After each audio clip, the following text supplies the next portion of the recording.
caterhamracer.com Season 5 Championship is sponsored by Just Add Lightness, high-performance LED lights and accessories for the Caterham 7.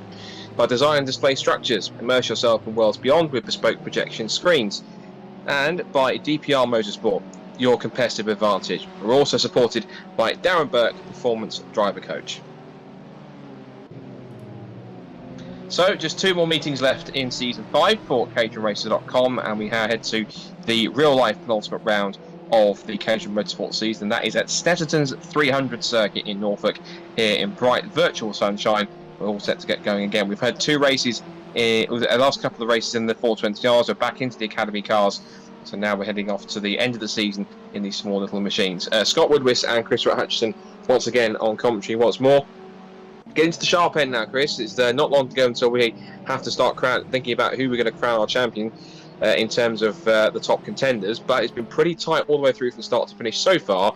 I'm sure there's a lot of drivers here who'll be hoping to try and make it work in terms of strong results. If they can do that, they're certainly going to put themselves in good stead towards the end of the season at the final rounds at Cadwell Park. Yeah, absolutely. It's good evening, everybody. It's good to be at Snetterton, especially with a massive grid that we've got here. We've decided to include everyone on the same grid to make it a bit more exciting.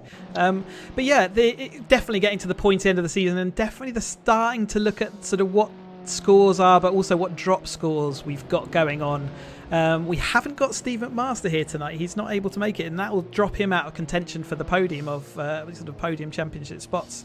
As we're seeing some cars squirreling around at the moment, they're obviously struggling to keep it on the track. We've got 10 minutes left of this qualifying session, so they've still got plenty of time to go and set some of those times. But yeah, so why don't we have a quick look at the standings as they currently are, and just to sort of highlight that we've got the big number there, which is their total points over the whole season, but the smaller number to the right is their drop scores. And when you look at the drop scores, it's actually far more interesting. We've got Andrew Parker currently heading on 369, on the 451 on the overall scores, but when you look at the actual drop scores, it's people like David Rowe and Christian Saruta who have got the sort of higher totals, and they're further on down because they missed the last 2 rounds, so 7th and 8th currently, but they are certainly on drop scores that still the ones to beat, but they can't afford to have an off evening.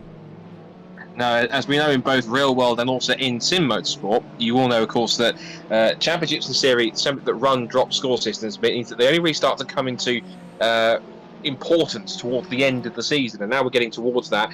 Every single point literally has to count, particularly for the likes of Rowe and Saruta, because they can't drop essentially any more results. Any of the races that they didn't attend count as their drop scores because they scored nothing from them because they weren't competing. Means then that essentially every single point where they score now will go towards their final total. And that means, looking how close it is, if you see just working out on the right hand side, it is David Rowe who leads on drop scores, just a point ahead of Christian Saruta. And then just looking back, there's only another 9 points back to Andy Parker, with Tom McEwing still in there in 367. And that means, Chris, that this is not so simple for the likes of Rowe and Saruta. Whilst we know they are arguably the fastest drivers out there, of course, you've also got in there too Steve McMaster. So it's 3 points on drop scores, covering those 3 drivers from 3rd, 4th and 5th. This still means arguably that any one of those 5 drivers can still become champion. It really does just depend on the results from tonight. So far from qualifying, you can see David Rowe and Christian Saruta at the top of the table, separated by virtually nothing. 0.010 of a second is all that separates the 2 of them at the top of the timesheets at the moment in this qualifying session, with less than 8 minutes to go. But if the likes of Parker and McMaster and also Tom McEwing are going to try and keep decreasing that gap, they're going to have to try and find a way to beat them pace-wise. And knowing how quick both David and Christian are, Chris, that is no mean feat. That is a definitely difficult task, considering how strong those 2 drivers absolutely are. Yeah, it is a tough thing to beat them, but equally, incidents, and we've seen incidents even between David and Christian, so who knows what's going to happen by the end of the night. We've got a higher spread of lap times and skill out there because we've combined the 2 grids into one, so that adds a little bit of excitement in, especially in the early laps, to see what happens. And maybe towards the end of the race, maybe we'll even see some overtaking for lapping overtakes, which it's not something we often see on the service, because we only run, generally speaking, with 18 on the grid. So yeah, lots of variables, but as we always say, even in drop scores, although the variables become complicated and it's hard to call, the best thing you can do is just go and have good results. Good results always help your cause, so that's what they'll all be looking to do, just get good solid points, and it's really hard to manage the variables at this point, so then most people just don't bother. Well, we'll have to see if now it gets to the sharp end at this point in time, some drivers do start to bother a little bit more. Looking down the grid at the moment, we've got David Rowe, who's managed to increase his gap a little bit now, but only by a few hundredths of a second to just about half a tenth over Christian Zeruta in this qualifying session. Still 6.5 minutes left on the clock to go. Chris Skillicorn, who is nice to see him back behind the virtual wheel of the Caterham, now third fastest, only a tenth off current pole position. He was someone who was battling for the Academy title last year, alongside, I think if I'm correct, with Tom Cockrell. Guy Crawford in fourth position, who keeps on showing good consistency in the virtual Caterham himself. He drives one in real life, but on the virtual racetrack, he's certainly showing some form of prowess. Andy Parker down in fifth. He's only just ahead of Richard Gallagher in sixth. And then we have John Lang, Steve now JP Zennis. And then we've got Hooker in 10th position as well. A few other new drivers on the grid as well. Freddie Chiddix is down there also in 30th, but a little bit off the pace than he'd like to be.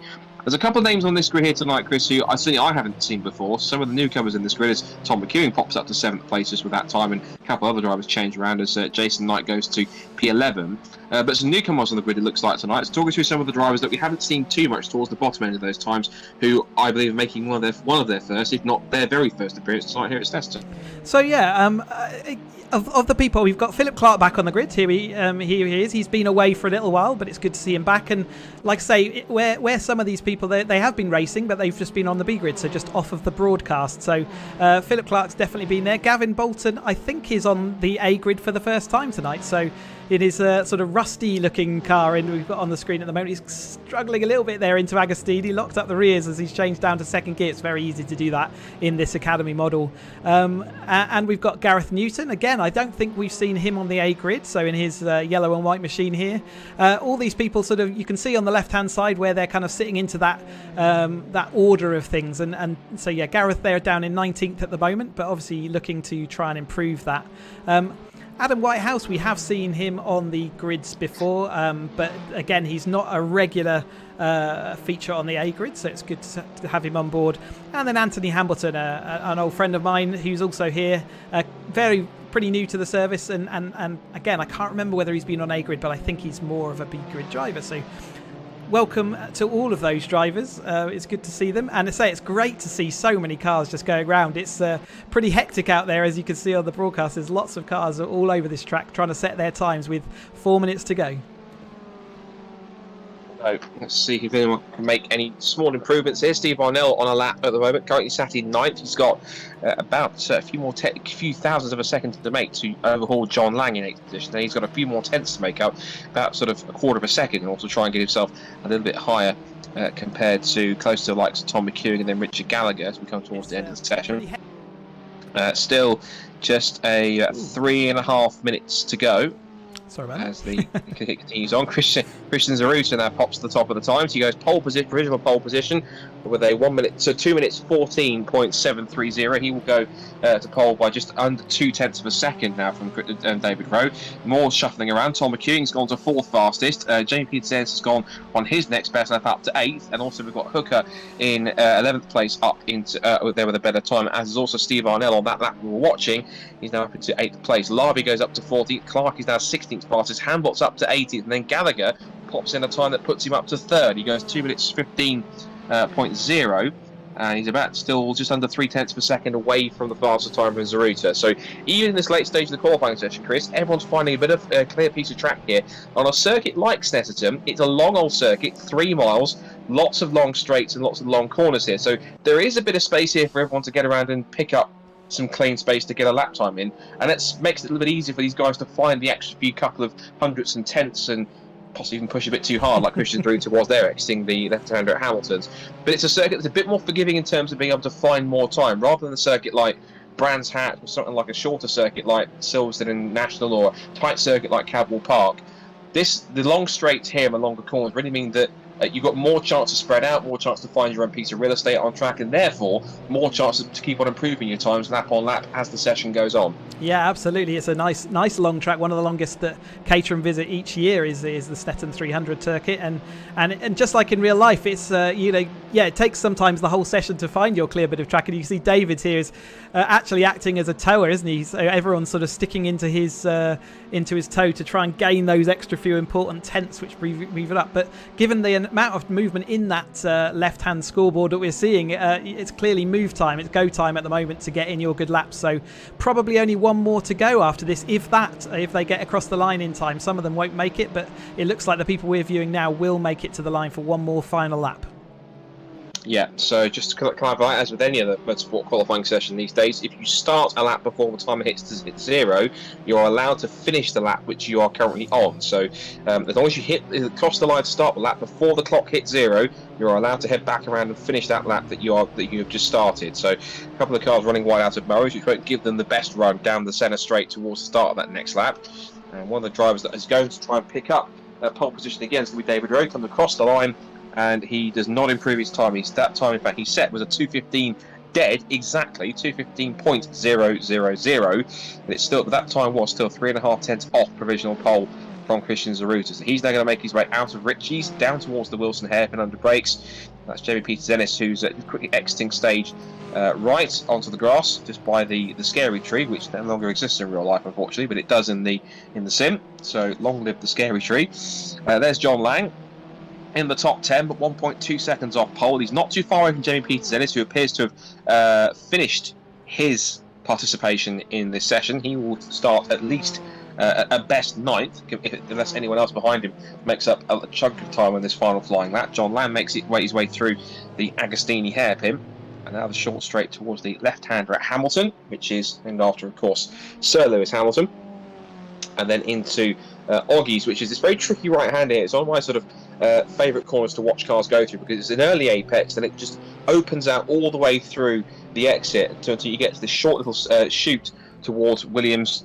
This long right hand that takes you onto what used to be called the Revit Straight, but is now the Bentley Straight, named after the Bentley Speed 8, which was developed here at Snetterton before it went on to win Le Mans in 2003.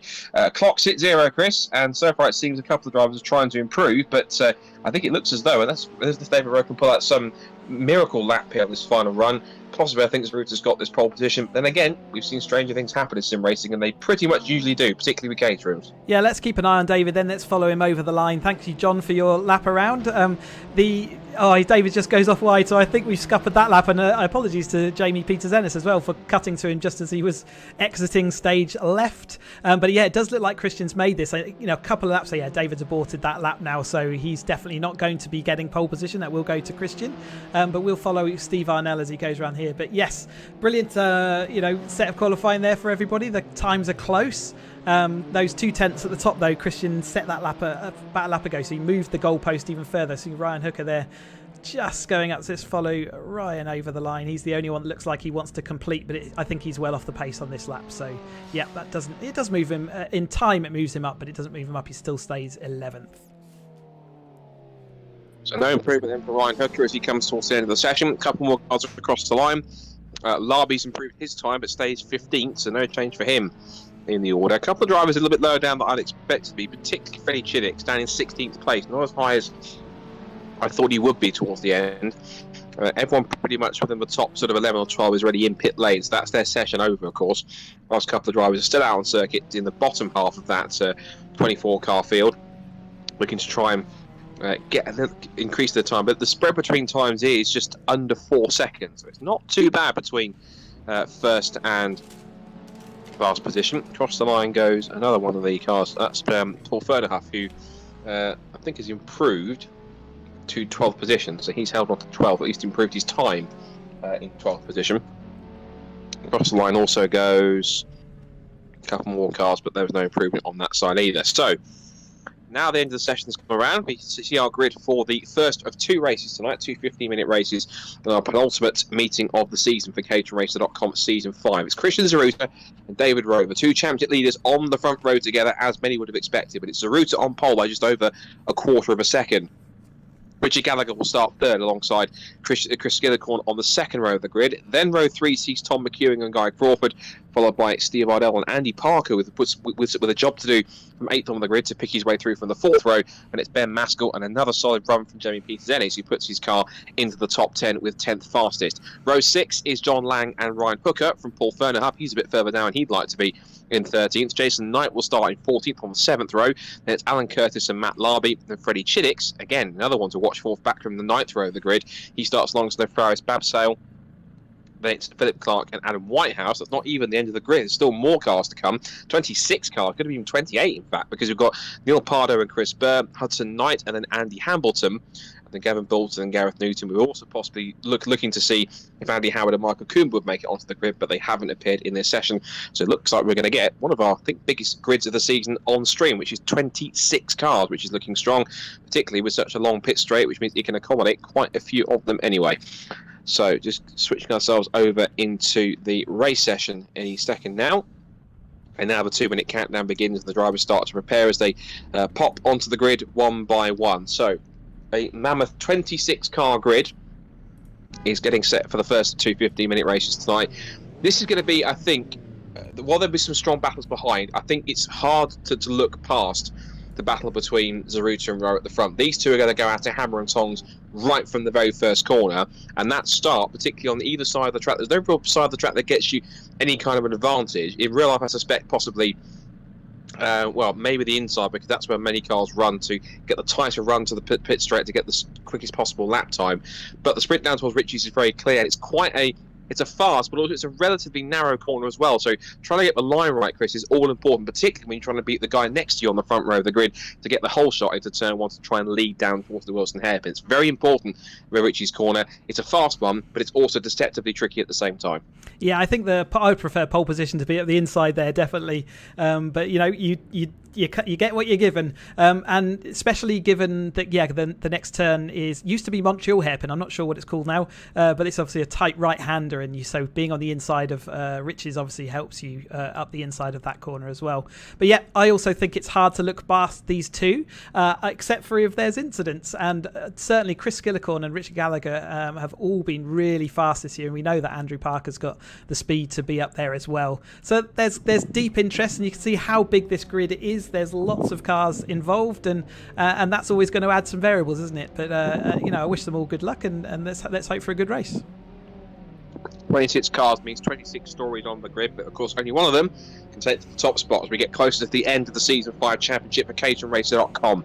Here come the red lights then. It's the two main championship contenders, Zaruta and Rowe on the front row together. Who is going to come out on top and win the sprint down towards turn 1? Red lights on, revs rise at Snetterton, and we're away and racing. Strong start from the first couple of rows as they get away from a line down the centre straight. And now the charge begins towards Ritchie's for the first time. They all fan out 2-3 abreast. There's battles in the mid-pack as Guy Crawford's in the middle, but it's side by side with the lead. And David Rowe from the inside, and Chris has predicted that the inside of the front row probably is going to be better by the fact there's more traction on the inside. Is going to help David Rowe take the lead and get his nose in front in towards Wilson hairpin for the first time. Zaruta fights back on the outside line, but has to capitulate and give it up. On the exit of the corner, Richard Gallagher holds on to third. Chris Skillicorn is fourth. And then Tom McEwing rounds out the top 5. Then Parker is down to 6th. He's lost out to Guy Crawford as well. So a strong start for everyone so far. A couple of the cars have hit trouble towards the back, it seems, as tends to be the case. There's quite a big grid of these caterhamracer.com cars. But the front half, at least, Chris, so far, fingers crossed, got through pretty much trouble-free as the leaders go side by side into the Agostini hairpin. Zaruta looks round the outside. Yeah, looking around the outside, it's very tough to make that move around the outside. So David putting Christian exactly where he wanted him to in these early stages, and those two are certainly looking like they're ready for this. And Richard looks like he's just sort of sitting there waiting to see what happens. But yeah, it's a good opening, like you say. It's very complicated at the back of the grid to try and work your way round and off, and we see a few taps and bumps. But the train is still very strong at the moment, and you can see going onto the back straight for the first time, we've got a lead of 4 cars here, but then the rest are not far behind, and we will often see drafting and overtaking down this long straight. Particularly when you get so close in the toe behind the car in front of you, it's going to be pretty key to see who can make the most of the draft and try and get through. So the router's there, down the outside line. They're going to go wheel to wheel already down towards Brendan Nelson under the bridge. Zaruta will be brave around the outside. He's going right up the inside into the right-hander at Nelson. Gets the job done. Brilliant pass around the outside. So don't tell Christian Zeruta to take it easy. He's going for it straight from lap 1, and David Rowe is right on his tail once again on the retaliation, but runs wide as Christian Zeruta over the curb on the exit of the bomb hole and now towards Caterham.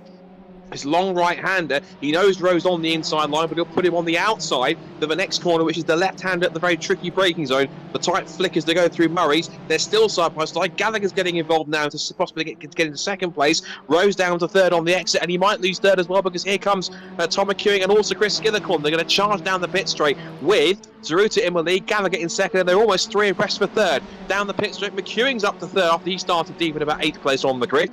Down towards Ritchie's, side by side for the lead. Into the right-hander goes Zeruta. Gallagher holds on to second place. They're almost touching as they go Rowe and McEwing side by side through Ritchie's corner, through that first turn of the start of lap 2. And somehow they've got through it unscathed. They're 2 by 2 again into the hairpin. We've got Parker on the outside of Skillicorn. Rowe's in there with McEwing. Also trying to close in now is Alan Crawford. I'm looking for a gap here, but this really isn't a gap to take a break because there's so much going on in this second lap. But I think they're starting to fan out a little bit now as they're getting a bit more line astern. But Chris, as they come out of the left-hander at Palmer's, that was a pretty energetic about half a lap or so, and they all started from that mistake from Christian Zeruta, and the chain reaction from behind with all the cars stacking up in between them just started to kick off from there. There's more lockups into the Agostini hairpin, and they're still going at it 3 wide in the mid-pack. There is action everywhere, and it's only lap 2 of race 1 of the evening. Do you remember 1 lap ago when I said the 4 cars at the front looked like they were going to break away? Well, I think that prediction didn't come true, did it? Look at this absolutely angry pack of cars, and it really is, it's much closer than it was even on the start line there. So we're seeing give and take everywhere. It's so, like you say, it's so hard to call what's going on. But again, the top 5 there have got a little gap where Andrew locked up the rear wheels going into Oggies at that time and sort of sent him wide a little bit, and it's broken up that chain. You can see everyone weaving down the straight, trying to break the toe. It's so important down this straight to get that toe off someone. You just get a little bit more momentum, and as we're seeing Chris Skillicorn here just managing to pull alongside Andrew Parker going into Brundle and Nelson. It looks like he might well have that move made. Andrew Parker going quite wide there. He's going 3 wide with Ryan Hooker, Jamie Peters-Ennison, Steve Arnell there going all wide, and is that Guy Crawford? He's moved back. He started quite high up in 6th place, but he's dropped down quite a long way in the race so far.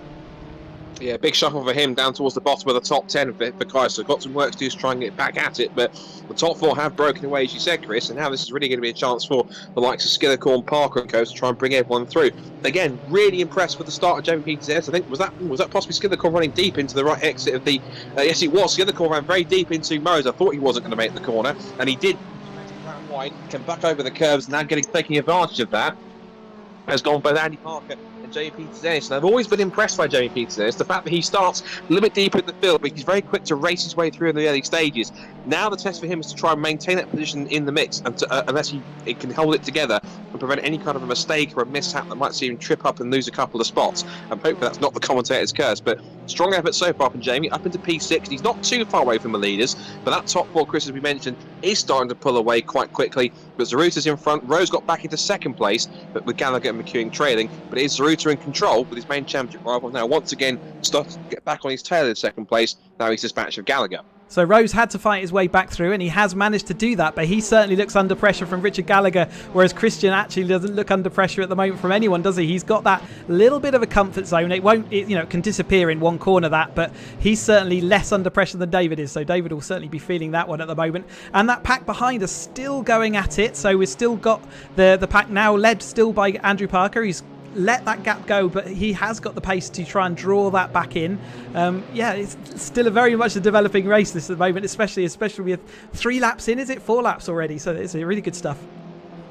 I said I didn't want to put the commentator's curse to Jamie Peters-Ennis. I think I've done it, because he went from just there from that sequence from challenging Andy Parker for 5th down to 9th and under pressure from Guy Crawford. So a mistake around, I think it must have been Hamilton or Oggies, one of the 2, but he's now dropped down towards the base of the top 10. He's got some work to try and claw his way back up through the pack. He's got to first of all try and defend from Guy Crawford. You might take another place from Jamie to come down towards Brundle and Nelson once again for the 3rd time. The complex they go, and Crawford does slot in front. And I think Jamie was possibly looking at that and thinking, I've only had one mistake a few corners ago, let's not try and make another one. One car was running a little bit deep further back as well. I think it was Freddie Chinnix, in fact, who was back in 15th place.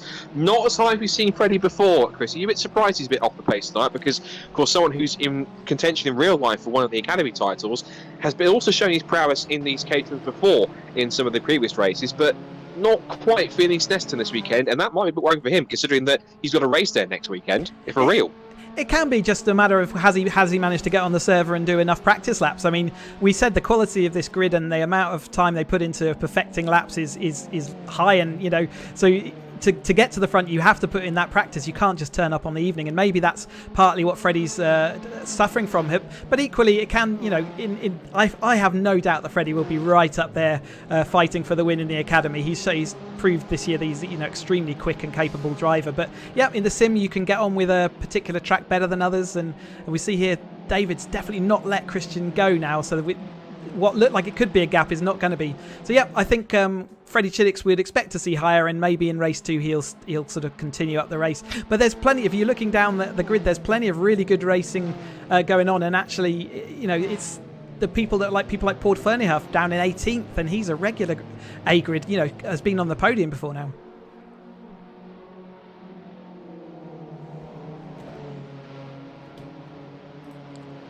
I think we may have Scott, you've got on mute at the moment. I don't know if that's deliberate.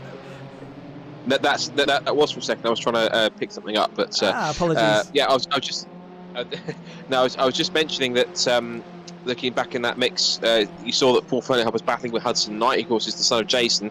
Jason is up in 13th place. Hudson back down in 17th. Now, this is intriguing watching the front runners. Meanwhile, on the screen here, because Richard Gallagher, despite the fact he's going to be going through the corners, he hasn't felt any kind of washing wide at all, or understeer, being caught up in the draft of David Rowe's car pretty close, but he's trying to hold on for a second. I'm not sure there was contact there, or just David Rowe's car got a little bit out of shape under brakes through Rundle Nelson, but he's managed to hold on to it nicely. And again, we've talked about it several times before in previous broadcasts. The fact that we've got, particularly in the sim we use, which is Assetto Corsa, with these cars, the magical gap that you want in order to get a tow in these cars is within half a second. If you can do that, then you start to get an effect. Anything outside that, and essentially you get no tow at all. And of course, it's quite an interesting way in which it kind of simulates the sort of very blunt, unaerodynamic nature of these Caterham cars, which is what makes them so great to race together in a pack. And when you watch them in real life on these circuits that benefit these long straights and great chances to slipstream, like this circuit here in Donington National, as one car was going off the corner. I think it was possibly either Ferniehoff or Newton, one of the two, that went off the road. So issues for them, and they're back down in 18th, 19th position. But looks as though that Snetterton's still providing some pretty strong racing, and now that Rowe's managed to try and get a gap now, just about as much of a gap as he's got to Gallagher, as he's got to try and close down on Zaruta. I wonder now in the second half of the race, with now just under 5.5 minutes to go, if there's anything Rowe can do, or Zaruta simply just have too much pace for Rowe in the second half. Essentially what Rowe needs is another mistake like Zaruta made at the beginning of the race, exiting the bomb hole. If he can do that, that'll put him in the magical half a second range. He'll start to really close in and have a chance to challenge for the lead, which could mean we get another really tasty league battle between the two main championship contenders in the closing stages of a caterhamracer.com race, like we've had several times before this year. Well, a lap ago, we saw that David Rowe was over a second behind Christian, with Richard Gallagher right on his tail. He's now pulled away from Richard Gallagher, giving himself a little bit of comfort zone, and we were seeing over the line that gap was getting very close to that half second, although Christian looks like he's a bit stronger through that complex phase where you've got some sort of tricky technical corners, and he looks like he nails those, and his gap is back up to 7/10, but it's still not strong enough, and David will be feeling a bit of a tow there, so he'll want to just get onto the back straight just that tiny bit closer next time. But given that he's got a little bit of respite from behind at the moment, he may well be able to do that next time out. We'll see how Christian gets on around these sort of, this is where David was strong last lap, so we'll see whether it happens again. So as they head out through the right hand of the bomb hole, the gap is now gone back a little bit more to just about 9/10 of a second. So in this second half of this, maybe in some of the slower corners, maybe that's the advantage that Zaruta has at this point in time. But we'll see if David Rowe can try and work his way back towards the roll cage of Christian Zaruta's cars. He tucks underneath it. There's still 3 3/4 minutes to go. There's still roughly about time for, I'd say, 2 more laps here. So 2 more laps to try and close that gap back in. For the back, Ben Maskell's having a strong run in 8th position. He's got Guy Crawford not too far behind him in ninth place, about 1.4 seconds back, and he himself has a retaliation here from Jamie Peters-Ennis. Now, that won't help David Rowe's score, you saw on the right-hand side. Christian Zaruta with a new fastest lap for the race of 2 minutes 14. However, the gap has stayed relatively stable at roughly around about 9/10 of a second. So I think possibly Rowe is lapping on very similar pace. As we see here, back to our scrap for 9th, Jamie Peters after his mishap earlier on a couple of laps ago. It's now back up the inside with a big late move up the inside. Oh, there was a bit of contact. I'm not sure if Jamie was trying to get the car stopped and just locked up a little bit, but he has very courteously let Guy Crawford back through, so that's right. That's a good, clean driver from Jamie. I know he definitely didn't mean that at all. It's simply just an accidental lock-up or going a tiny bit hotter into the corner than he meant. He's running a little wide on the exit of Palmer's as they come back onto the short straight towards Agostini. He's now also got Larby in 11th place, not too far behind him, but Jamie now going to settle back. We've got about another lap and a half to try and get through, but he is locking up a little bit here as he goes into Agostini hairpin. So I wonder possibly if the baggy's made that mistake and also made a bit of contact, whether it's possibly just knocked the confidence a tiny bit from Jamie, or if it's knocked his rhythm at least in terms of trying to get back into the groove so he can get back onto the tail of Richard Gallagher and try and repass him just with about a lap and a bit to go. Well, as you, if you lock up your front tyre, basically the front of your car can no longer turn, or it certainly can't turn as effectively. Therefore, you kind of push on, and I think it's exactly as you called it, into the Montreal hairpin. He just locked or grabbed the front wheel, which just sent him out a little bit wider than he was aiming to do, and just tapped into Guy there, and decided he would give that back, which is what we ask our drivers to do. If you put your hands up, and then you don't have to serve a penalty after the race. It doesn't come to the steward's office. Out front here, though, we've got Richard Gallagher, who is looking now really close to that half a second gap, which coming onto this start-finish straight is going to be a really useful gap to have if he can maintain it through Murray's at the end of the lap. But it will mean getting a good run out of Murray's to hold that close, as he now heads down to that pit straight towards Richie's again for the last time.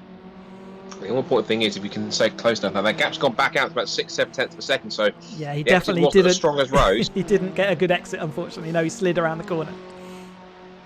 But despite that, still sets the fastest lap of the race. So that was interesting. So David Rowe was pushing hard enough to set the fastest lap of the race, but then even despite this little mishap where he lost time from Rowe at the exit the corner, it must have been that quick a lap that even if he lost the time, he was still the fastest lap of the race. So Richard Gallagher then will go forwards and take the fastest lap of the race, unless it gets set on this last lap by either of these guys.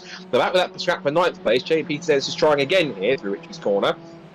See if we can get it right this time. Gallagher moves a little more across to the right-hand side to defend. Oh, and Larby was very late under brakes. It almost did to Jamie Peters what Peters did to Crawford on the last lap. Of course, not intentional, of course, at all. So, 10th, 11th stays today. This is for the final couple of top 10 spots, and Larby would like to finish the first race, at least, I'm sure, with a top 10 place. Peters currently holds it. He himself is still trying to charge afterwards. Now, with the race leaders on this last lap, running a little wide, there's not really going to help David too much, but you can tell he's pushing. The gap is come down by another cut 10th or so. Decent exit out of Oggies. Now through Hamilton, the gap is now around about 6.5, 7 tenths. Now back through Williams again. You can tell that Rowe is absolutely pushing as hard as he can, taking so much speed through the corner. But again, he's just outside by about a tenth and a bit, almost 2 tenths outside of that magical half-second range. And now they make their way back towards Brundle and Nelson for the final time. It should be pretty close. I think David Rowe will try and close as much as he can, but unless there is, touch wood, any kind of mistake from Zaruta, it looks like it's his to lose, with Rowe have to possibly settle for second place, Chris. You can see him David diving into the corners, which actually gains in the time on the way in, but it suffers on the way out. Christian's absolutely nailing his exits to make sure that he maintains that half second. So even though it sometimes goes under half a second on the way into the corner, on the way out where it's most important, he has protected it. And that gap now looks pretty comfortable. He could probably take a leisurely Murray's now and still make it to the line in time. Out of the final corner for the last time, Christian Zaruta, that gap is under half a second now. It's going to be a sprint to the line to get close, but enough tracks on the exit means you can get out of that half a second range, up to the checkered flag. On the top 2 of the championship finish, in the top 2 they currently sit at the moment, and in the race, Christian Zaruta with another lead. David Rowe sets the fastest lap of the race on the final lap. That's how hard he was pushing. It's Richard Gallagher in 3rd place. Tom McEwen gets 4th ahead of Andy Parker in 5th. Steve Arnell then finishes in 6th place. Ryan Hooker in a lonely 7th, ahead of Ben Maskell 8th, then 9th, 10th, and 11th. Now then, Larby gets 9th on the line. What a sprint that was. Larby and Crawford to the line. I think JP Zennis off camera got caught up a little bit there. Either it was a mistake of his own or a nudge from either Larby behind or getting caught up with Crawford. Either way, Larby and Crawford were practically a dead heat across the line, but Larby, according to the timing screen, it takes 9th by just a few thousandths of a second from Crawford. It's Knight in 11th place, Jason Knight, Jamie Peters in 12th, and it's Freddie Chiddick's 13th. Philip Clark 14th, John Lang 15th. Then it's Pardo, Fernahaf, Hudson Knight, Newton, Whitehouse, and then it's Curtis, Bolton, Burke, and Hambleton rounds out the top 24. I should get the last couple of finishes on top of that as well to round off race 1 from this evening. So another win for Christian Tsuruta. Another step closer to getting himself into championship winning contention. But given how close it is at the front of the points, it's not the end of the story for David Rowe. He's still got another chance here to try and possibly make it 1 win each tonight. So quick clarification of the race 1 result. Provisionally, it is Christian Tsuruta who picks up the victory by 0.6 of a second from David Rowe, with Richard Gallagher filling out the podium in 3rd. Tom McEwing and Andy Parker also keeping themselves in close proximity to the main contenders in the championship, 4th and 5th for them respectively. Steve Arnell 6th, Ryan Hooker with an excellent 7th, equally Ben Maskell running well in 8th. Then Matt Larby and Guy Crawford wins that battle out of 9th and 10th, with Larby just beating Crawford to the line by about 0.03 of a second, pretty close between the pair of them. 11th place went to 11th place went to Jason Knight. JP Zennis, who ran strongly as high as about 5th or 6th at one point, settles for 12th. He'll want to redeem himself in race 2 if he can. Freddie Chillick's 13th, then it's Philip Clark 14th, John Lang, Neil Pardo, Paul Fernahaf. He'll be disappointed with 17th. We've seen him higher in the past before. Then it's Hudson Knight, Gareth Newton, Adam Whitehouse in 20th place. Then it's followed by Curtis, Bolton, Burke, Hamilton, and then Babsell and Chris Skinnercorn, who had mistakes earlier on, and it looks like he only lasted just a couple of laps before he sadly retired early on. It also looks like we had Michael Cooper in the serve as well, but he did not take the start either. So I think we're just waiting to transition over to the next race session. But again, Chris, pretty much just about textbook stuff from the top 2. Tsuruta again, getting the best of Rowe, but Rowe's pace, particularly in the end, setting that fastest lap on the last lap, and the way he was charging means that if he can keep that momentum and keep that sort of that adrenaline flowing and that keep that good smooth rhythm going in the first couple of laps, and importantly get a decent start and beat Tsuruta into the first few corners and hold on to the lead, and then try and pull away in that out of that half-second margin, he can do to Tsuruta what Tsuruta did to him and make it 1 apiece in terms of victories from Snetterton, which keeps it close going to the finale in a few weeks' time at Cadwell. I'm sure that's his exact mindset, Scott, that he really does need to do something about him early, otherwise he's going to get scuppered again. But yeah, it was really good to see Richard Gallagher stay absolutely involved all race long, and we must have lost Chris Gillick on early doors. We didn't see him, but he went back to the pits, and I wonder whether he had a connection issue or some other issue, but certainly we missed that on the stream as we were looking at some of the battles further down, that awesome mid-pack battle where we saw a clump of 15 odd cars all together, unbelievably close. So let's hope for more of the same, but like you say, I think absolutely David will be looking to make a move early on at the moment. As we are on the grid, ready for the start of the second race. So sort of mirror image of the start, isn't it? With Christian still there. With now we've got Richard Gallagher up 1 place. But yeah, certainly I think we call the race in the same way. It's going to depend on who makes that best start at the start. Certainly will. So identical front row as it was before. And again, Gallagher and McEwing towards the front. Andy Parker now on the opposite side of the grid. He was on the inside, starting in 6th place or sort of 8th place where he was last time. Now he's a row higher, and on the other side of the grid, where arguably it's not the best place to start if you're racing in real life, because that's not the side where all the rubber isn't. After all the cars hug the pit wall to try and get the shortest run towards the line to get the quickest possible lap time. So the 2 main championship contenders, both of them DPR teammates. Of course, David Rowe, if Christian Tsuruta was back racing again, would be David Rowe would be his team boss. So essentially, it's team boss versus one of their fastest drivers that they've had. And so watch out with likes of McEwing and Gallagher. Arnell's up there in 6th position. He'll be starting alongside Parker.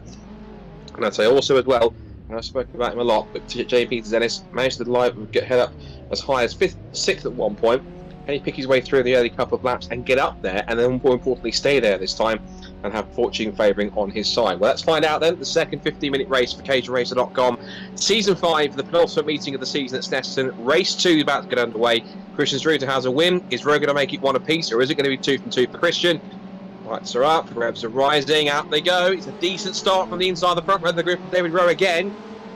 They make the sprint down towards Richie's off line. Everyone getting away nice and cleanly. About 2 and 3 abreast, but Rowe definitely got the slightly better start down towards Richie's, and again he gets the whole shot into the first corner. So Rowe goes there, but Zaruta again hangs it round the outside. The two of them are going to go side by side yet again down towards the Wilson hairpin. Zaruta gets his note in front, but he's going to have to take the long way round to try and take the lead from Rowe into the first couple of corners. Rowe holds firm on the inside line, and he slots in front and he gets the job done for the moment. There's been some contact in the background. Looks like Babsah's been involved. Newton's in there as well. But we'll look towards that a little bit further on. Meanwhile, Rowe and Zaruta once again at the front, already trying to gap everyone else. There's contact in the back. Let's look up McEwen and Arnell are involved. Arnell's gone round. He's tagged John Lang, I think, also in there too. I think possibly might be James Peter Dennis and Guy Crawford. Peter Dennis has survived that, I think. There's all sorts of changes further on the back. And I think that all started, unfortunately, Chris, by Steve Arnell getting sideways when he's having a battle. I think with possibly, it might have been Tom McEwen, because Tom is tumbling down the order. He's down in 16th place, whereas Arnell's down in 18th place. Not the start they would have wanted, but it has allowed some of the drivers down deeper in the top 10 to pick up a couple more spots in the opening few corners. Yeah, I saw a bit of contact with Andrew Parker and someone else sort of in that 5th, 6th place arena. So, and I think that's what eventually sent Steve Arnell sideways and then caused all sorts of havoc, didn't it? We've got the order going all over the place with some of our drivers like Tom McEwen now dropping down all the way to the 16th place. So,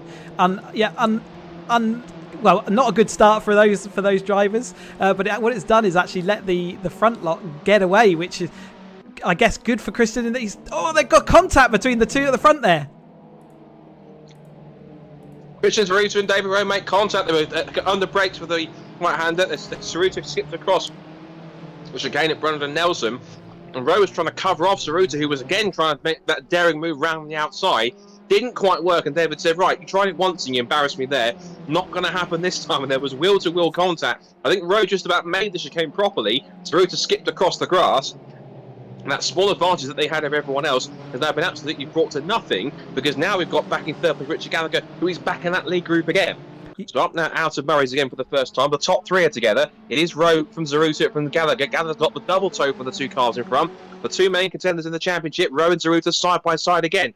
Like that one all over again, isn't it? Down towards the right-hander at Richie's. Rowe's got his nose in front. Careful of no more contact. Zaruta backs out a little bit more and a good run on the exit.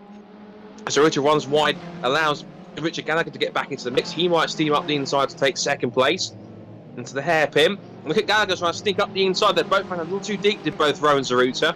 As a result of that, Gallagher tried to put his foot down and try and sneak up past Christian into second place. He's going to try again, having a look into Palmer's.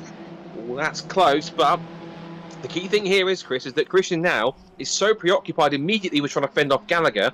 He's almost starting to let Rowe get away here by a couple of tenths. He's just outside that magic half a second now, and that's crucial, because if Rowe can start to pull away here without Zaruta gaining the advantage of any kind of a toe, this will be advantage David all the way through the next couple of laps, unless he makes a mistake. But the gap is now 6 tenths, so Rowe now starting to get a little bit of light relief here in these opening couple of moments of the race, now that Zaruta's got his hands full battling with Gallagher. It's almost the complete opposite, isn't it, from the race as far as David and Christian go. You can tell the championship's on the line. They're absolutely not giving anything. Christian there diving into I think it's Palmer's on the previous time we went through there. We're sort of desperate to keep Richard behind. He knows how quick Richard is, and he really doesn't want to get him involved in this process. But yeah, David is now the one with the slightly comfortable gap where Christian is having to look in his mirrors at Richard, and we've seen from the last race how consistent Richard is, and he is ready and waiting for any mistakes as they occur. So yeah, really intriguing with Andrew Parker now managing to make it into that 4th place. He was in 5th before as sort of a bit of a cork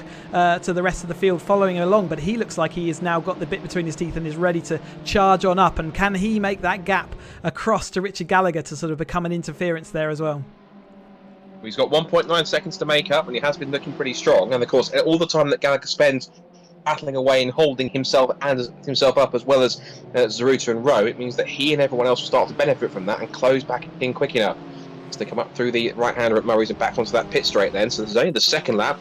Covering wide there, that was Guy Crawford losing out, and he will lose out, I think, to Hooker and possibly Larby as well. Here comes Zaruta once again. They're side by side, I believe. It's all over again. Rowe sets the fastest lap of the race on the first proper flying lap. Wheel to wheel into Richie's corner, looking for that undercut through the right-hander, and now Zaruta just holds on, Rowe edges him out to the edge of the track. There's a bit of puff of dirt as they come up towards the Wilson hairpin again, and then once more side by side. Zeruta looks round the outside. If he can stay there, it'll be a great move, as Rowe might be has to force him over the curb. But Zeruta's timed it perfectly. He's now on the inside line for Wilson, and Rowe has to give him room. He's got no choice. Up the inside into the left-hander, but sweeping round the outside at Palmer's goes Rowe and just chops the nose straight off of Christian Zeruta. Not on your life, sunshine. That is not happening in a month of Sundays. Down towards the left-hander Agostini. Gallagher still in the mix here, and also, as you said, watch out for Andy Parker. He's losing a bit more time. It's up the inside again. It's Christian Zeruta into the left-hander. A bit of contact for Agostini. A wiggle of a tail on the throttle there from Zeruta, and he's back through for the moment. They're side by side again. Wheel to wheel, nose to nose, into the left-hander at Hamilton. They touch again. Round the left-hander over the curve goes Rowe. Here comes Richard Gallagher. Now to try and get second place round the outside. This is an incredible battle. Gallagher looks for the undercut on the exit. They're three abreast on the exit of Oggies. Up the inside of both of them goes Gallagher. They're so busy fighting each other. It might well be Gallagher for the lead into the right-hander. Into the lead goes Zeruta. Into second for the moment goes Gallagher. But then round the outside of Gallagher goes Rowe. Gets the toe for Zeruta. And they're at it again. Three for the lead, Chris. Where do you look? It's incredible stuff for the front. That was absolutely scintillating racing. I absolutely loved that. There was all about the momentum to the corner. This car can actually go on the wider line and still maintain that momentum. And we saw David use that to great effect, sweeping across. But Christian, absolutely like a dog with a bone, will not let go as he drifts wide outside of outside of Nelson. Unbelievable stuff going into Bommel. Richard Gallagher still waiting to pick up all the pieces and look like he might do then, but he's got nowhere to go when these two in front of him are absolutely placing their car in these most unbelievable positions and still managing to make it work. Yeah, just so there's sorry. There's still 8.5 minutes to go here as they come back through Murray's once more. It's only the third lap of the race. There's been so much going on these 3 laps. You daren't tear your eyes away from the screen. So the gap now, actually looking back to 4, he's now 1.4 seconds and coming down again. So Andy Parker is benefited from all this battling between the top 3. As now Rowe takes his turn to hit the slipstream off Zeruta, down towards Richie's again. He'll take the outside line, goes very deep on the outside into Richie's corner. He's that committed into the right-hander, but Zeruta holds firm. He'll have the inside line, which says, right, squeeze me to the outside, try this off the side, David. Back down towards the Wilson hairpin they go, side by side under brakes, and Rowe is taking the Zeruta approach. If we're going to hold firm on the inside, I'll just drive round the outside if you make it even more easy for myself. Watching now as Parker's now 1.3 seconds behind. Parker really could benefit from this as Rowe looks back again round the outside line and tries to carry the momentum, square the corner off, which it does work for the moment. But again, all the time these 3 are fighting, Chris, it's advantage Andy Parker. He keeps on creeping closer and closer and closer behind them. Yeah, play that Jaws music. He's certainly looking like he wants to get involved in this. And, you know, he's got to be watching this thinking that's going to end in tears. And certainly I've sat here doing this. David going up into Hamilton. That's not a place to overtake, but they are willing to put their cars everywhere. You can tell this is really the championship on the line here. David has to make this count. Christian's got those couple of extra points and going into the final round. That could be absolutely crucial. Here comes Andrew, though. He's really caught up close. And now it's going to be a four-way fight for the lead. And there's still less than 7 minutes to go, so this is not over yet by a long shot. Onto the back straight. I think Rowe's been as close as he's ever been onto the back straight at this point in time as they rode down towards Brundle and Nelson. Here he comes on the outside. Great camera shot. Look at this proper wheel-to-wheel stuff for the 2 championship contenders. Gallagher's in there as well. Parker watching on from a distance. It's always 3 abreast as Gallagher looks at the outside line.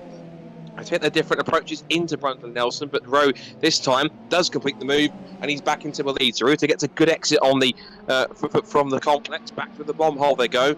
It's still Rowe with Zeruta glued to his rear roll cage.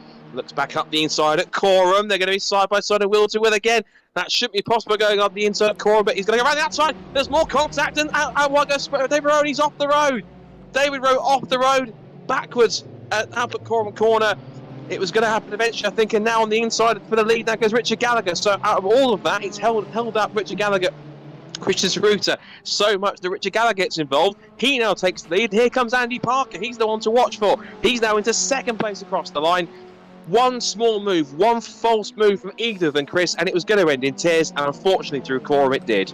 Yeah, I am not looking forward to if that comes to a race review situation, because that is going to be a hard one to call. Who was at fault in that particular one? It was side-by-side action forever, and it's kind of lucky it lasted that long. But yeah, Christian here down in third. I wonder whether he's now waiting for David. I think he is, so that David can catch up and take over, take his penalty in line and make the battle continue. But out front, that does mean that it's going to be a Richard Gallagher, Andrew Parker fight, and we've seen that before when the David Rowe and Christian weren't here last week. It certainly went down to that. So look at Christian there. He's down in 6th, but he's just about to let David go through, I think. Let's watch this one with intrigue. So into the hairpin is Zeruta going to take the wide approach. So he's just waited for Rowe in order to let him resume the battle here. Let's wait and see, because it's going to keep him pretty close to the championship anyway. So if he's going to let him through, he's going to have to do it pretty soon, because he's now not too far away from the cars in front of them, and they could possibly even pick their way back through. There's still time to get back up into a potential podium place if they both get past the cars in front of them. And now into Oggie's corner, looks like Zeruta, I think, has he let that one go? Yes, sort of. He's done the Formula 1 thing of kind of letting someone go without giving them the advantage, right? You've kind of done it by the letter of the law, but maybe not the spirit. Yeah, it was hard to tell there. It's kind of like saying, am I going to let you go? Yes, I'll make you sweat for a second, and then I'll let you go. Now he's letting back through. Now the battle can resume once again. Bear in mind, it is for 6th position, but these two won't care. It's whoever can outscore each other will help them in the championship fight down towards Cadwell Park. They're side by side, round the outside of Brundle again, up the inside of us, and they're still side by side on the exit. These two will not stop battling with each other for the title and for the positions. They go back into the bomb hole again. They're still side by side. Rowe taking that outside line. Zeruta's back there on the racing line into towards Coram. Remember what happened last time, boys. Careful this time with a long right-hander. So Rowe does still take that outside line, and he can be on the inside for Murray's. This could be the ultimate revenge down around the outside for the inside line through the flick of Murray's, and he is back through for the time being. He's back into the mix. Now, we should mention also, while this is happening, and we'll keep our eyes on it, Gallagher still leads from Andy Parker in 2nd place. Ryan Hooker is up to 3rd, and he's actually holding off both Guy Crawford and also Larby up in 5th position. So great, excellent stuff from both Hooker and Larby to get up in a position which, arguably, neither of them would have expected to be in. And just to add even more to the randomness of this race, Chris Skillicorn, who's in 9th position, not too far away from these guys, is now set the fastest lap of the race. Where on earth do you look with 3 minutes to go? Yeah, I'm sorry to everyone else in the race that we're concentrating so closely on a few of these battles, but they have been given some epic races, but it still doesn't go, with Jamie Peters-Ennis now getting his nose stuck into that battle between Christian and David. Christian, like, little bit of a nerf there, saying sort of, oi, chum, this is my little rattler with David going on here. I want to do it. But yeah, we should definitely not forget who's out in front at the moment, and looks like Ryan Hooker's now down in 4th, so I don't know what happened between him and Guy, but Guy's now making his way into 3rd place and on the podium spot. This will be a massive confidence boost to Jamie Peters-Ennis, regardless of the fact that those two have just had contact a couple of laps ago. But the fact that Jamie's been able to get up and have a bit of a mix with both Christian Zeruta and David Rowe in that sequence of corners will certainly help his confidence in the car and in the sim as well. He's looking pretty strong to keep up with them at this pace, so pace is looking good for him as they come up through the right-hand Roggies. Still, this battle of a 3rd, 4th and 5th goes on. I think that Guy Crawford seems to have a bit more pace over Ryan Hooker, so he'll start to pull away a little bit more over the next few moments. But Richard Gallagher's got quite a lead here, some 2.3 seconds over Andy Parker, so these two will certainly grab quite a few points back on both Rowe and Zeruta. And speaking of those two, there's a bit of a gap now between Rowe to Zeruta now. That gap is now between them 0.6 of a second. So Rowe's managed to get out of that half a second range for the toe, which will certainly help him out as they go through the last couple of laps. They're going to go on to the last lap this time by with 1 minute and 35 on the clock still to go, as Andy Parker uses all the track and a bit more on the inside there as he's trying to hold on and take the shortest line through the corner. I'm not quite sure Chris will approve of that, but as they come back through Murray's, just looking back at the rest of the top 10, still Jamie Peters-Ennis in 9th, Chris Skillicorn, so Peters-Ennis in 8th, Chris Skillicorn 9th, and it's Philip Clark in top 10, so not doing too bad as they come through. A couple of the drivers that lost out towards the back, seeing that. Steve Arnell looks like he's had more dramas down the order because he's back down in 24th. As for Tom McEwing, who also I think got caught up in that first lap melee, he is in 13th place, so mid-pack at the moment. And as for these two, Chris, it might be the last lap of the race, but they're still going at it at this point in time. I mean, it's probably been the biggest gap we've seen since the start of the race. But yes, it still looks like an angry battle, doesn't it? As Jamie Peters-Ennis having to protect from Chris Skillicorn, who's fought all the way from right at the back of the grid, all the way up to 9th place. What a great race he must have been having as we've been moving along. So, but let's not forget that, you know, the reason we've been watching this battle is because of the closeness, but Richard Gallagher was there all the time when he needed to be. He was ready to pick up the pieces of what looked an inevitable bit of contact, and certainly we did have that contact, and Andrew Parker was sat in that comfortable 4th place, but he made it count as well, didn't he, just by doing that, as we see some smoke in the background. I wanted to check what was going on. It looks like Matt Larby has lost out there. He was sitting in that sort of 5th place, and he's now locked up, and I think he went off wide. Yep, so he's now unfortunately dropped down to 9th, but he has now given a free move into the top 5 for David Rowe. And of course, Christian Zeroute's fallen past into 6th position. Jamie's up to 7th now, which is looking good. Quick check, Chris. Has Richard Gallagher won a race this year? I think he did win a race. We won a double when the others were not there. So he has won a race, and he's definitely been the best of the rest. Andrew Parker, and early in the race or the season, we saw that these Andrew Parker and Richard Gallagher were sort of a little bit inconsistent. They were having the issues, but later in the season, it seems like they've pulled it all together when the others are losing their heads. Yeah, when they're so focused on the championship battle between each other, it's allowing other drivers to really show their prowess and get themselves in the mix. And I'm pretty certain that, I say when rather than if, when we get season 6 underway, as I'm pretty certain there will be a season 6, I'm sure this man will be right up there from the word go. Out of Murray's, regardless of what happened to the top 2, it's been a fantastic drive. What should be, I believe, his 3rd win of the season, if I'm correct. Up towards the checkered flag. What a drive from Richard Gallagher. He deserves this ever so much. It is victory in race 2 for Richard Gallagher in the caterhamracer.com season 5 race here at Snetterton. 2nd for Andy Parker, he dives to the line, and 3rd for Guy Crawford. Then 4th, 5th and 6th towards the checkered flag, and Hooker just holds off Rowan Zerouta, and crucially Rose Day is ahead of Zerouta and gains a couple of points back in their fight for the championship at the top of the table. And it's 7th for James Peters. He'll be happy with that after his little mishap in the first race. And it's Skillicorn, Larby and Clark round out the top 10. Jason Knight is 11th, Tom McEwing up to 12th after his early dramas, 13th for Ben Maskell. We've got Whitehouse, Hudson Knight across the line, Curtis, 3rd and a half back in 17th. Freddie Chicks will be disappointed with 18th as well, but it'll be good practice for him for the Academy next weekend at Snetterton. Then Burr and Pardo round out the top 20. Then Newton, Hamilton, Bolton, and then Arnell in 24th position after he hit drama early on. So he's had quite a tumultuous race, has Steve, but he'll have to settle for 24th place after all the dramas that he's had coming towards the checkered flag. So an incredible night of racing, particularly between Messrs Rowe and Zerouta. And I'm pretty certain we'll hear from both in the post event interviews in a few moments time. But before we get to that, let's just quickly confirm the provisional results for this second race. Richard Gallagher then managed to keep his nose clean and his head whilst the championship contenders lost theirs momentarily, and it was Gallagher who wins. Andy Parker with another strong 2nd place. Guy Crawford is 3rd, but it's Ryan Hooker who does well to just hold off in the end, both David Rowe and Christian Zerouta, and it is Rowe ahead of Zerouta, gets a couple of points back towards his championship charge with the final meeting coming up at Cadwell. James Peters does well to score 7th, just behind the two main title contenders. It's Chris Skillicorn in 8th. Matt Larby, who was as high as 5th at one point, but spun it away on the last lap. He finishes in P9, and Philip Clark rounds out the top 10. 11th goes to Jason Knight, 12th to Tom McEwing. It's Ben Maskell, Adam Whitehouse, Hudson Knight, Alan Curtis, Paul Fernahoff, Freddie Chiddix, Chris Burt and Neil Pardo. And then we'll quickly switch across once the screen fades back in for 21st upwards. And it was Gareth Newton, Anthony Hamilton, it's Gavin Bolton and Steve Arnell. And then the cars that we lost early on were Faris Babsell and John Lang, who got caught up in that first lap incident. And of course, no Andy Howard and Michael Kimber either, who did not start the race as well. So what do we make of that then, Chris? That was, of course, the first race was a typical battle between both Christian Zerouta and David Rowe. The second race, still as typical, but more frantic, and then there was contact between the two of them.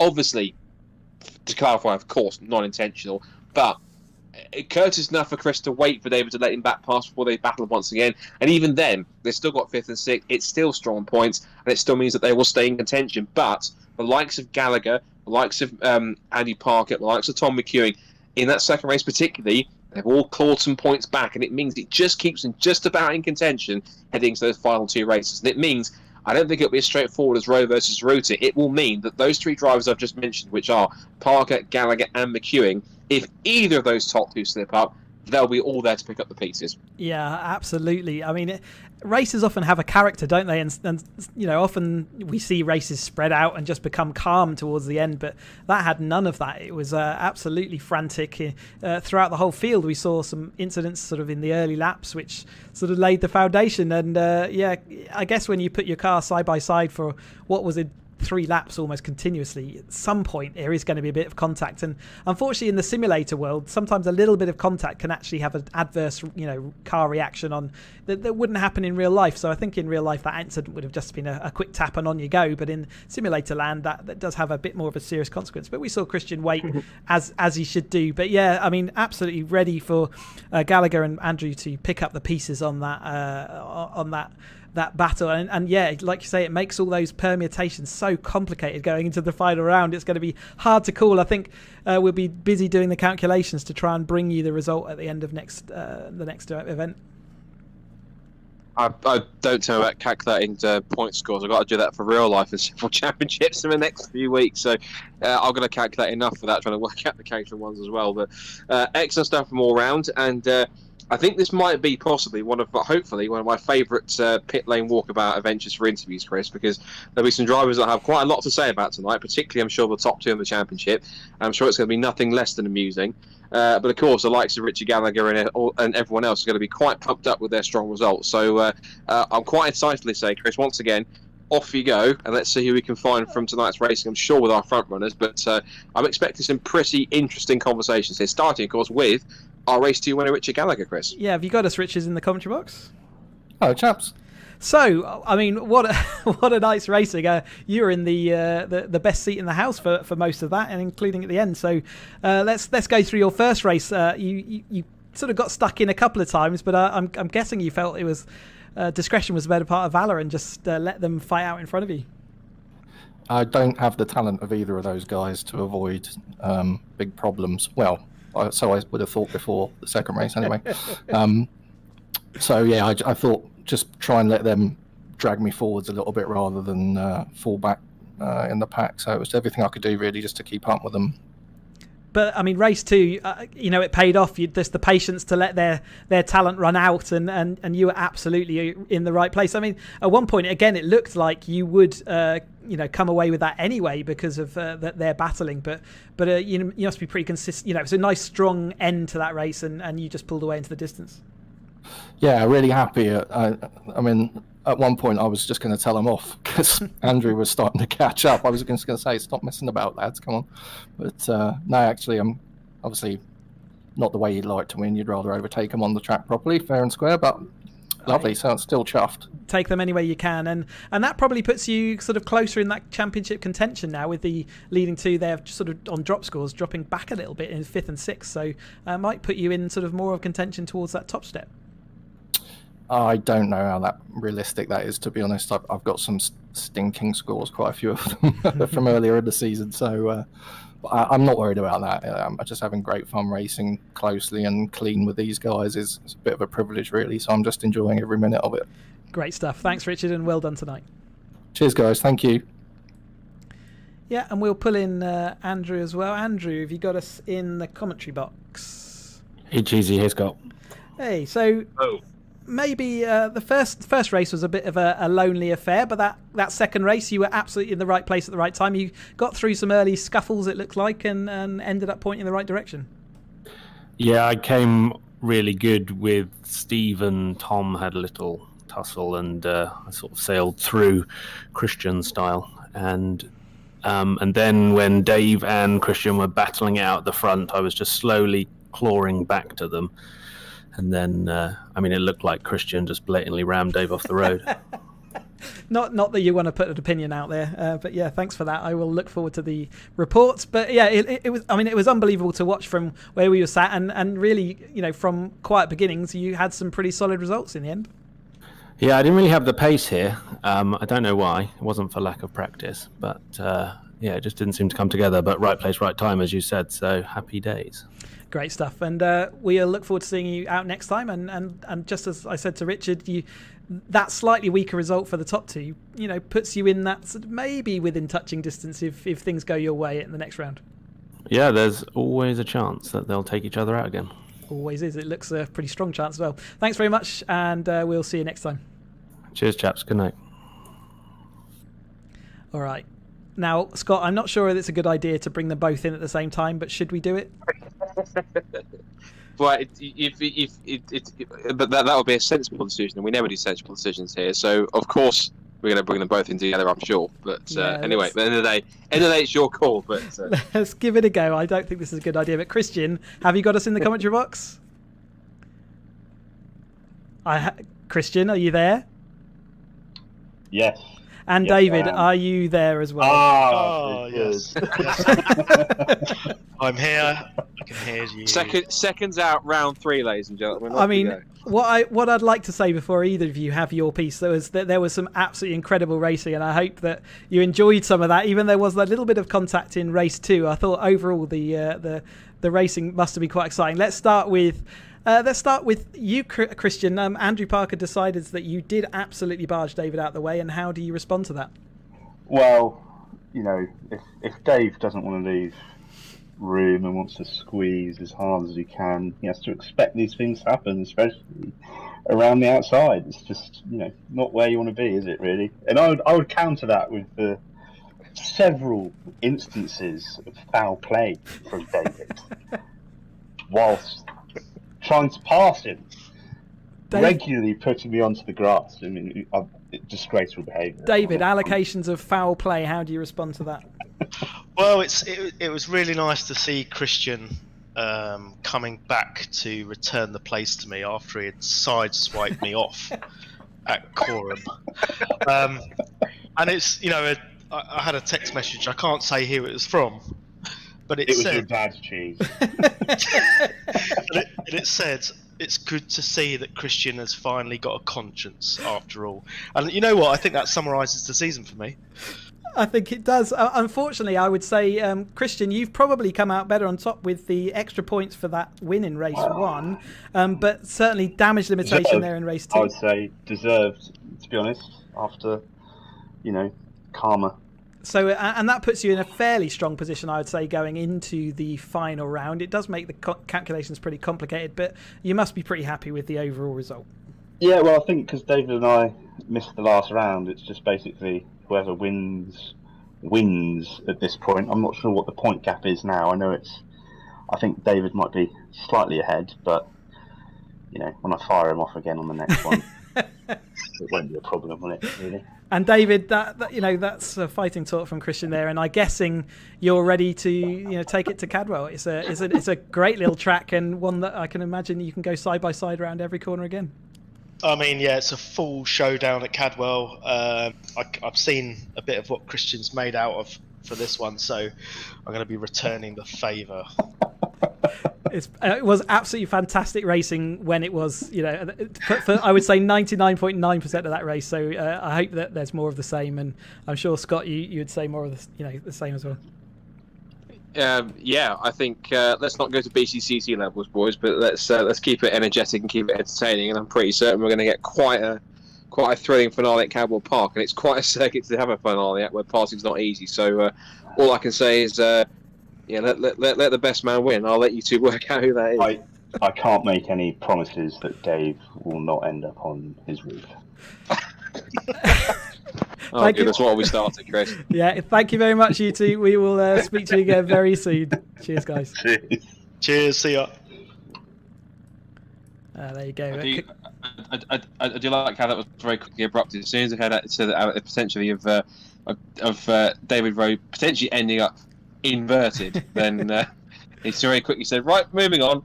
But anyway, that's it's a firm, but it's a friendly rivalry between these two in terms of they will take a little shot at each other, but ultimately it's all for the good of enjoying themselves on track and virtually and having fun. And I think those two are certainly going to put on, I'm sure, quite a show at Cadwell Park, a place where it's notoriously known that overtaking is absolutely not easy at all to pull off at all. If you can make a move at Cadwell Park, then essentially you can be classified something of a hero.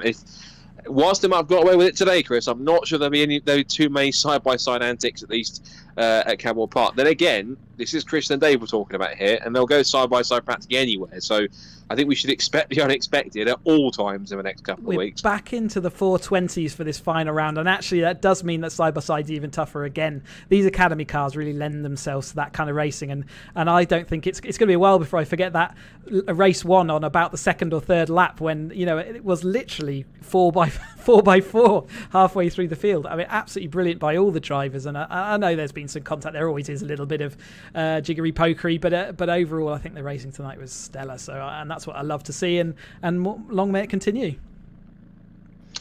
Yeah, well, of course, that's the one that you're going to have to tune in for in order to find out if who comes out on top in this battle for the championship.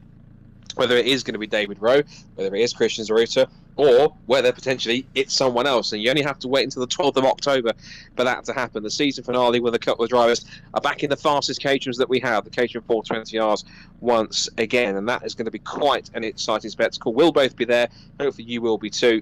And, of course, and it should be an amazing way to round off another amazing season, which, to round things off, of course, we have to say thanks to our fantastic sponsors, because as we sign off here tonight, a quick reminder that the caterhamracer.com Season 5 Championship is sponsored by just Add Lightness, high-performance LED lights accessories for the Caterham 7.